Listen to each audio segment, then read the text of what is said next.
स्वागत है, आप देख रहे हैं कुरुक्षेत्र। मैं हूं सौरभ शर्मा। मेहमान जो हैं वो हमारे साथ बने हुए हैं। आज शुक्रवार के दिन जगह जगह भारत में मस्जिदों के अंदर फिलिस्तीन के लिए दुआएं पढ़ी गई, इजराइल के मुर्दाबाद के नारे लगाए गए, ये सब कुछ हुआ। और दुनिया भर में आज दरअसल इसकी कॉल दी गई थी, तो विश्व भर में जो हुआ वो भारत में भी हुआ है। इसी पर हम लोग सवाल पूछ रहे हैं। मैं अतीकुर रहमान साहब के पास जाना चाहता हूं। सर, सिंपल सवाल, भारत के मुसलमान का इस झगड़े से क्या लेना देना? हमारे यहाँ क्यों मोर्चे निकल रहे हैं? हमारे यहाँ क्यों ऐसे दुआएं पढ़ने का जो है सिलसिला मस्जिदों में चल रहा है? वो एक अलग मुल्क, उनका एक अलग झगड़ा, और उसमें भी एक आतंकी हमला हुआ, उसके बाद ये सब बातें हो रही हैं। लेकिन जिसने आतंकी हमला किया, हम उसकी सलामती की दुआएं मांग रहे हैं।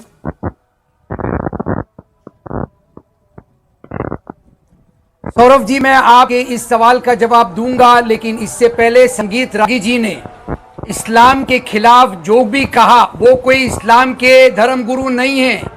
वो हिंदुइज्म पे अगर कोई बात करें तो हम उसको सराखों पर ले सकते हैं, नहीं, मैंने पूरी दुनिया नहीं बनती है। मैंने वो गलत बयानबाजी नहीं कर सकते हैं, सुधारने के लिए आप गलत बयानबाजी नहीं कर सकते हैं। इस्लाम के नाम पर वहां पर कत्लेआम हो रहा है, तो आप बोला किसके बारे में जाएगा? किसके बारे में बोला जाएगा? इस्लाम के नाम पर सारा कत्लेआम वहां हो रहा है। सारे इस्लामिक कंट्री इस्लाम के नाम पर इकट्ठे हो रहे हैं और इस्लाम के बारे में बात नहीं होनी चाहिए। ये पॉलिटिकल इस्लाम है जो दुनिया में पूरा दहशतगर्दी कर रहा है। ओके प्रोफेसर साहब देखिए, कुछ तो हम कोई हेट स्पीच नहीं कर रहे हैं। जो दुनिया में हमास के साथ जो खड़ा है, वो दुनिया का सबसे बड़ा हेट स्पीच को समर्थन देने वाला है। रागी साहब, आपको शर्म आनी चाहिए कि आप हमास के साथ खड़े होते हैं। अपने वक्त में बोलिएगा सर, अपने वक्त प्लीज बोलिए। अतीकुर रहमान बोलिए आप। संगीत रागी जी ने कहा कि अल्लाह की जमीन पर मुसलमान ये चाहता है कि दूसरा कोई कदम ना रखे, और अगर रखे तो उसको मार दिया जाए। ये हेट स्पीच है सौरभ जी। क्या ये मैंने ये बोला है? ये बोला है, जरा आप रिमाइंड कीजिए। इस्लामिक बोलिए कि ये इस्लाम का हिस्सा या नहीं है? आपने कहा था, खुलासा होना बिल्कुल नहीं कहा। आपने क्या कहा? नहीं, मैंने कहा कि ये इस्लाम के टेनेट्स का हिस्सा है, पॉलिटिकल इस्लाम का, कि जिस जमीन पर हमारा कब्जा हुआ है वो हमारी जमीन है। और यही कारण है कि भारत के अंदर जब यहां से ब्रिटिश ऑक्यूपेशन हुआ तो ये सारे मुस्लिम लीगी कहते थे कि यदि ब्रिटिश यहां से चले जाए तो सत्ता हमको मिलनी चाहिए। बोलो कि सर सैयद ने बोला था या नहीं बोला था? चलिए, अभी हम बोलो फिलिस्तीन की बात कहा था या नहीं कहा था? हम फिलिस्तीन की बात मुसलमान उनके साथ। अच्छा रागी जी, पर्सनल डुएल में बहुत समय जाएगा। मेरा सवाल, आप मेरे सवाल का जवाब दे दीजिए जरा। अतीकुर रहमान साहब, भारत का मुसलमान का दिल क्यों धड़क रहा है इतना फिलिस्तीन के लिए? नो तो खुतबा किस लिए पढ़ रहे हो? मैं पहले ये खुतबा किस लिए पढ़ रहे हो? करना चाहूंगा, मस्जिदों में खुतबा किस लिए पढ़ रहे हो? चाहूंगा सौरभ जी, किस लिए इस्लाम के सर जवाब तो देने देना रागी जी। प्रोफेसर साहब, ऐसे नहीं होगा। वर्स 47, हाँ जी बोलिए। सूरह 10 verse 47, remember to every nation we have Allah has sent an apostle for people to be rightly guided, and then we judge them fairly and do not wrong them in any way. संगीत रागी जी सुनिए। अरे सुनिए, ये Hamas को समझाओ, ये Hamas को समझाओ, ये हिजबुल्लाह को समझाओ, लश्कर तैयबा को समझाओ, ये संगीत रागी को मत समझाओ, ये संगीत रागी को मत समझाओ। तुम संगीत रागी को मत समझाओ, ये जैसे मोहम्मद को समझाओ जो दुनिया में दहशतगर्दी करता है इस्लाम के नाम पर, उसको समझाओ। सर क्यों समझा रहे हो? देखिए सर, अतीकुर रहमान जी, आपने बोल दिया ना, नहीं समझाओ। आपने कुरान का, आपने कुरान को कोट करके अपनी बात कह दी, ठीक है, आपकी बात आ गई।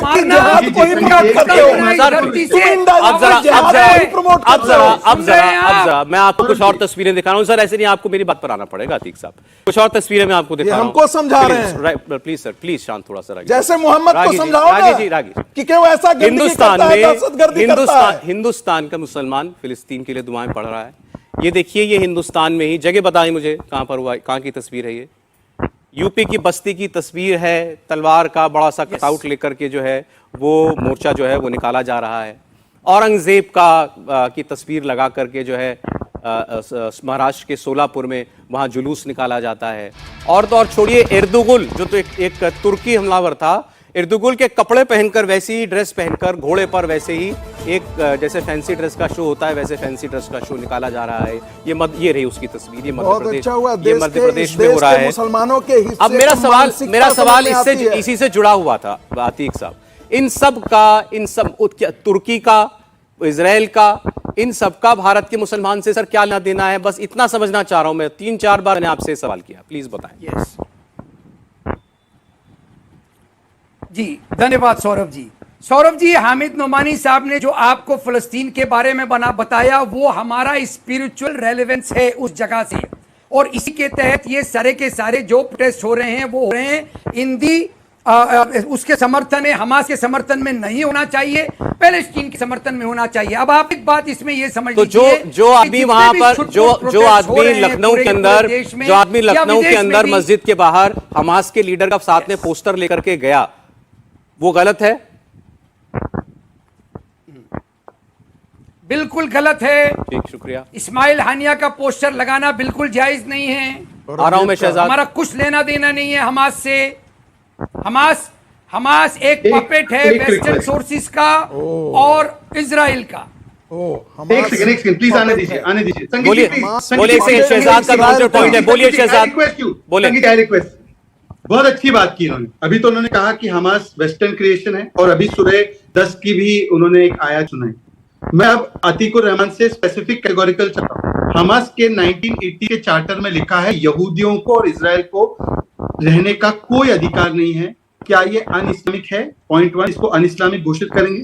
अगर ये अन इस्लामिक है, सूरह 10 के सूरह आपने कोट किया है एक सूरह को, कुछ आया तो उसके हिसाब से क्या इस पे फतवा जारी होना चाहिए? और तीसरी बात, क्योंकि आपने स्पिरिचुअल कनेक्शन की बात की, वैसे तो अल अक्सा मॉस्क वेस्ट बैंक में है, पता नहीं उस गाजा पट्टी के हमास से क्या लेना देना है, कि आप स्पिरिचुअलिटी आज जग गई, पर उनको छोड़ दीजिए। इसको मुसलमानों के लिए इतना दिल धड़कता है। अतीक साहब, ये यूइगर मुसलमानों पर ज्यादा अत्याचार हो रहा है।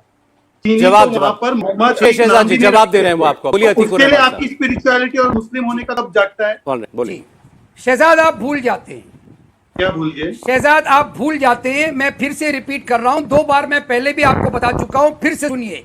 हमास अन इस्लामिक है, हाय ना? सौरभ जी, आंसर प्लीज शहजाद, जब देने दीजिए। जो सवाल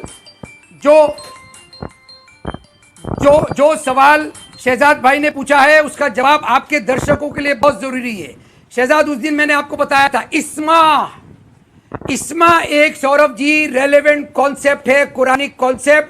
इस्मा का मतलब है इनवायबल ह्यूमन राइट्स। कोई मुसलमान को हक नहीं बनता है कि अपने साथी गैर मुसलमान को रत्ती भर भी नुकसान पहुंचाए। शहजाद भाई, सुन रहे हैं? इसका मतलब हमास आतंकवादी है? इस्मा का पुरानिक कॉन्सेप्ट। इसका मतलब अतीक साहब हमास आतंकवादी है 101%। Right, good sir, thank you. अब मेरा दूसरा सवाल है, और उसका मैं जरा नोमानी साहब से एक सवाल और पूछना चाहता हूं। वो भी गैर इस्लामिक है। हम लोग बार बार ये बात कर रहे हैं कि भाई फिलिस्तीन के नाम पर हमारे यहाँ पर क्यों जो है लोगों की भावनाएं जो है इतनी आहत होती हैं, खासकर हिंदुस्तान में। और ये आज से नहीं चल रहा, दशकों से चल रहा है। और कश्मीर के अंदर तो फिलिस्तीन के मुजाहिदों का नाम लेकर के न जाने कितनी बड़ी बात जो है तैयार की गई। अब ये देखिए, क्या इसमें क्या ऐसा है क्या कि मामला मुसलमान का नहीं, मामला ये है कि मुसलमान का झगड़ा किससे है, वो इंपॉर्टेंट है, जिसकी बात रागी साहब कर रहे थे। यहां सामने मुसलमान का दुश्मन खड़ा दिखाई देता है, यहूदी, इजराइल यहूदी है। इसीलिए क्या फिलिस्तीन का मुद्दा दुनिया भर के मुसलमानों के लिए इंपॉर्टेंट है, क्योंकि दुश्मन सामने यहूदी है? नोमानी साहब, देखिए, वो यहूदियों ने जो है 1000 से जायद जो है वर्षों से वो एक तरह जंग छेड़ रखी है मुसलमानों के खिलाफ जो है। और अगर आप इतिहास में जाएंगे, जो मोहम्मद बिन इसहाक की जो है अस्सीरतुन नबविया है, और तारीख़ तबरी और इब्न खलदून वगैरह है, और अलबदाया व निहाया, और जितनी भी तारीख लिखी गई, और ये भी जो है खुद ईसाई ने ये लिखी है जो है, हाँ जी, एडवर्ड सईद ने जो है, एडवर्ड सईद, हाँ, फ़लस्तीन पे जो है, तो वो जो है शुरू से उसने जो है, इस्लाम ने, मुसलमानों ने हमेशा जो है सुलह और शांति के पहलू को जो है उजागर किया है, उसको सामने लाने का काम किया है। और चूंकि फ़लस्तीनी जो है वो जो है कई जो है वो तरह से जो है आयाम से वो जो है मजलूम रहे हैं, और उनके साथ जो है वो अत्याचार हुआ दुश्मन होते हैं क्या मुसलमानों? यहूदी मुसलमान नहीं, सब नहीं। जो मुसलमानों की जगहों पे जो है कब्जा करके उसको खत्म करके जो है अपना जो है वो अपनी सत्ता जो है जो खड़ा करना चाह रहे हैं, वो सिर्फ है। इजराइल के यहूदी दुश्मन है, इजराइल के यहूदी दुनिया भर के मुसलमानों के दुश्मन है। उसमें बहुत से यहूदी जो है जो खुद जो है नेतन्याहू और जो है ज्यूज पॉलिसी के जो है वो खिलाफ है। वो कहते हैं कि उसकी जमीन को खाली करना चाहिए, और जो है जो इजराइल के यहूदी दुनिया भर के मुसलमानों के दुश्मन हैं या केवल फिलिस्तीन के मुसलमानों के दुश्मन हैं? नहीं, वो इसलिए कि जब वो फलस्तीनियों के साथ जो है मानवता के आधार पर जब अत्याचार करता है, इसकी वजह से उसने पूरी दुनिया में जो है वो जंग छेड़ रखी है। जबकि यहूदियों उसने फिलिस्तीन के खिलाफ ही छेड़ रखी है। जब जो है हिटलर ने 1943 में यहूदियों के साथ अत्याचार किया था, वहां रहने से जो है जर्मन से भगा दिया था, तो इन्हीं लोगों ने इनको शरण दिया था। ठीक है, ये सब लेकिन इन्होंने ये कब्जा करके जो है उनको जो है उनके साथ जो है खुद जो है अत्याचार करना शुरू कर दिया है। यहूदी मुसलमान के दुश्मन होते हैं यानी मैं इतना पूछ रहा हूं आपसे? नहीं, सब यहूदी नहीं होते, कुछ यहूदी दुश्मन माने गए वो जो धार्मिक लिहाज से वो जो है खुद उसने वो जंग छेड़ रखी है। तो सब मुझे यहूदी ये नहीं होते। चलिए ठीक है, एक सवाल पे डॉक्टर साहब, हाँ। देश के अंदर मैंने आज ढूंढने की कोशिश की कितनी जगहों पर कॉन्फ्लिक्ट चल रही है, आर्म्ड कॉन्फ्लिक्ट किन किन देशों के बीच में चल रही है, और इत्तेफाक से ये सारे मुसलमान थे। अफ्रीका के अंदर आइसिस है, बोको हरम है, हमने कभी नहीं देखा कहीं पर वहां मुसलमान ही मुसलमान को मार रहा है या मुसलमान क्रिश्चियन को मार रहा है। वो तो वर्चस्व की लड़ाई है। सीरिया के अंदर सिविल वॉर चल रही है, लीबिया के अंदर सिविल वॉर चल रही है, दोनों मुस्लिम मुल्क हैं। सऊदी अरब और यमन के बीच में लड़ाई चल रही है, हाउथी यमन के अंदर सिविल वॉर है, हाउथी विद्रोहियों ये सब जो है वर्चस्व की लड़ाई है, विचारधारा। और एक सेकंड सर, अर्मेनिया ईसाई देश है, उसके अजरबैजान के साथ मुसलमान देश के साथ लड़ाई चली। अजरबैजान ने उसके अर्मेनिया के एक हिस्से पर काबू कर लिया, 1.5 से 2 लाख लोग जो हैं वहां से पलायन करके अब अर्मेनिया आ रहे हैं, जिस हिस्से में उसने कब्जा किया था, नोबार्नो कारबाख। मैं कह रहा हूं इन सारे मुद्दों पर कभी कोई रैली नहीं, कभी कोई दुआ नहीं किसी के लिए, ऐसा क्यों है? देखिए, वो इतना बड़ा मुद्दा नहीं बनता है, और अगर आप उस पर चर्चा कराएंगे तो वो भी जो है मुद्दा शुरू हो जाएगा, क्योंकि आप उस पर चर्चा नहीं कराते हैं। वो आपस में लोग जो है बोल के जो है या छोटा मोटा प्रोग्राम करके जो है वो तो हमने चर्चा कराई इसीलिए दुआएं पड़ी गई क्या? नहीं, ये तो नहीं, आपने इसको मुद्दा बनाया है इसीलिए इस पे बहस हो रही है। ये जो है वर्चस्व की लड़ाई है, मुसलमानों ने जिस तरह जो है कौरव पांडवों में लड़ाई हो गई है, और जो है इतने सारे मामलों में जहां मुसलमान मुल्कों में लड़ाई चल रही है, कभी कहीं आप नहीं देखेंगे कि कोई भारत का मुसलमान सारी लड़ाइयां होती है। देखिए सौरभ जी, मुस्लिम इस्लाम के मानने वाले जो दूसरे धर्म हैं उससे इसलिए लड़ते हैं क्योंकि वहां पर इस्लाम कायम करना चाहते हैं, और जो इस्लामिक कंट्री हैं वहां पर वो भी दूसरों लोगों से, अपने ही धर्म के मानने वाले अनुयायियों से लड़ते हैं, क्योंकि प्यूरिटन इस्लाम क्या है उसकी परिभाषा वो अपने अनुसार करते हैं। बोको हरम कहता है जो मैं इस्लाम की व्याख्या करता हूं वो सही इस्लाम है, इसलिए बाकी लोग उस इस्लाम को फॉलो करें। ISIS के इस्लाम की परिभाषा उसकी अपनी परिभाषा है। अफगानिस्तान में जो मारने वाले हैं वो इस्लाम के नाम पर ही मार रहे हैं बाकी मुसलमानों, सीरिया में इस्लाम के नाम पर ही मारने वाले हैं। और एक और बात बता दूं, एक भी दुनिया में कंट्री, 2-4 कंट्री अपवाद होंगे, नहीं तो कोई दुनिया में इस्लामिक कंट्री ऐसा नहीं है जहां इस्लाम के नाम पर टेररिस्ट ऑर्गेनाइजेशन। समय मेरे पास खत्म हो गया है शहजाद, आपको अपना पॉइंट बहुत शॉर्ट में रखना पड़ेगा, वेरी शॉर्ट। नहीं, इन्होंने कहा कि कुछ जू, कुछ इजरायली हमारे दुश्मन है, तो नेपालियों को क्यों मार दिया इन लोगों ने? वो थाईलैंड के लोगों को क्यों मार दिया? और आज भी इन लोगों ने संगीत साहब, ये गलतफहमी नहीं होनी चाहिए किसी को। संगीत साहब, प्रॉब्लम इनकी ये है कि ये लोग आकर फिलिस्तीन और इस्लाम के नाम पर आतंकवाद का